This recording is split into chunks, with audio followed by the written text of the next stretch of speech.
America और Israel के बीच, Iran के बीच छिड़ी जंग के हाल फिलहाल खत्म होने के आसार पर दो हथियारों ने विराम लगा दिया है। ये दोनों ही हथियार पहली बार युद्ध में इस्तेमाल किए गए हैं, अमेरिका की तरफ से भी और ईरान की तरफ से।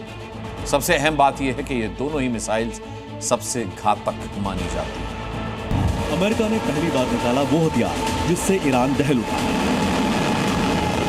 अमेरिका, इजराइल और ईरान के बीच छिड़ी जंग 144 घंटों के अंदर ही लेवल 2 पर पहुंच गई है, क्योंकि अमेरिका ने पहली बार युद्ध में लंबी दूरी की प्रिसिजन स्ट्राइक मिसाइल निकाल ली है।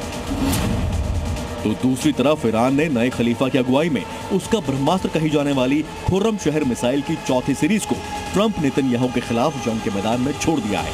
अमेरिका है कि हर तरफ से ईरान को बर्बाद करने में लगा है। ईरान का नक्शा बिगाड़ने का प्रण ट्रंप ने ले लिया है। यही कारण है कि ये जंग खत्म तो होती नहीं दिख रही है,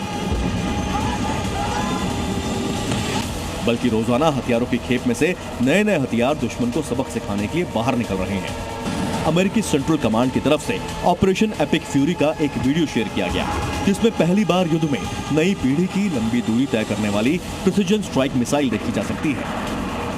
PRSM एक अत्यधिक सटीक निशाना साधने वाली बैलिस्टिक मिसाइल है। इस मिसाइल की रेंज इतनी ज्यादा है कि यह अमेरिका को ईरान के अंदर तक हमले की क्षमता देती है। यानी अमेरिकी एयरफोर्स जब चाहे जहां चाहे वहां हमला कर सकती है।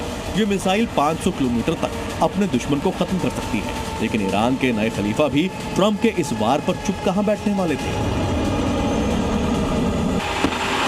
ईरान ने हाथों हाथ इसका बदला लिया, ऐसा बदला जिससे ट्रंप और नेतन्याहू हिल गए। अमेरिका ने पहली बार अपनी PRSM मिसाइल ईरान के खिलाफ दागी, तो ईरान ने भी अपनी बाहुबली मिसाइल से इजराइल पर अटैक कर दिया।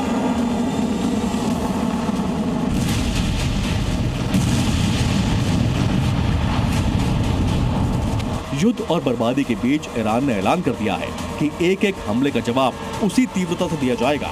इसीलिए ईरान ने खुर्रम शहर 4 मिसाइल को इजराइल के जायनिस रीजन में दागकर जमकर तबाही मचाई। खुर्रम शहर बैलिस्टिक मिसाइल चौथी पीढ़ी की मिसाइल है। इसकी रफ्तार 20,000 किलोमीटर प्रति घंटा है। यह मिसाइल दुश्मन के एयर डिफेंस सिस्टम को चकमा देने में माहिर है और इसकी मारक क्षमता 2000 किलोमीटर की है। खास बात यह है, ईरान से इजराइल की दूरी भी करीब 2000 किलोमीटर ही है। ऐसे में जब ईरान ने खुर्रम शहर से अटैक किया तो उसका जायनिस रीजन कांप गया।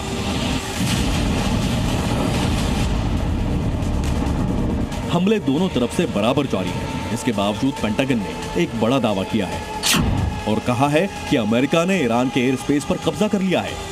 दावे, आरोप युद्ध का हिस्सा है। ये अभी इसी तरह जारी रहने वाले हैं, ठीक वैसे ही जैसे घड़ी अपनी रफ्तार से चल रही है। और इधर अमेरिका, इजराइल और ईरान के बीच छिड़ा युद्ध अपनी रफ्तार से दौड़ लगा रहा है। ब्यूरो रिपोर्ट, जी मीडिया।